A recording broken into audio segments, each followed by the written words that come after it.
Item ಯಾವುದೇ ಇರಲಿ try ಮಾಡಿ ಆಚಿ ಚಿಕನ್ ಮಸಾಲಾ.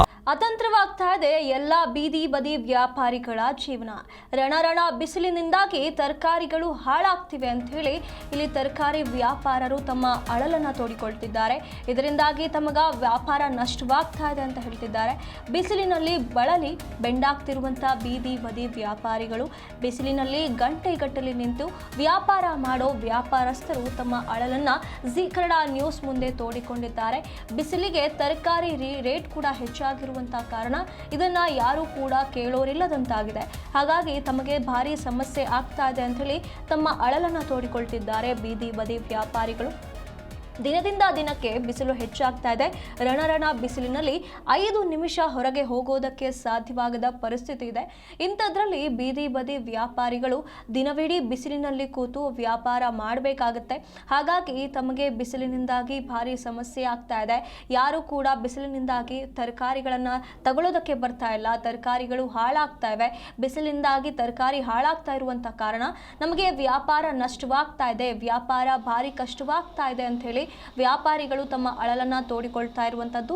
ಜೀ ಕನ್ನಡ ನ್ಯೂಸ್ ಮುಂದೆ ತಮ್ಮ ಅಳಲನ್ನ ವ್ಯಾಪಾರಿಗಳು ತೋಡಿಕೊಂಡಿದ್ದಾರೆ.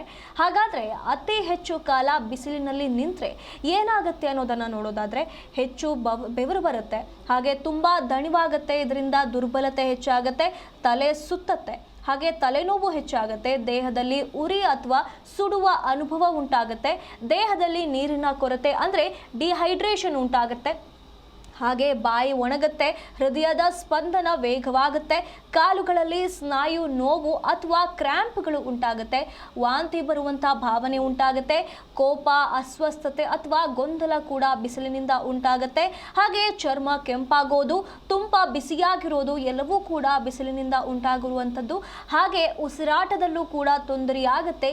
ಈ ಎಲ್ಲ ಸಮಸ್ಯೆಗಳಿಂದ ಈಗ ಬೀದಿ ಬದಿ ವ್ಯಾಪಾರಿಗಳು ಅನುಭವಿಸ್ತಾ ಇರುವಂಥದ್ದು.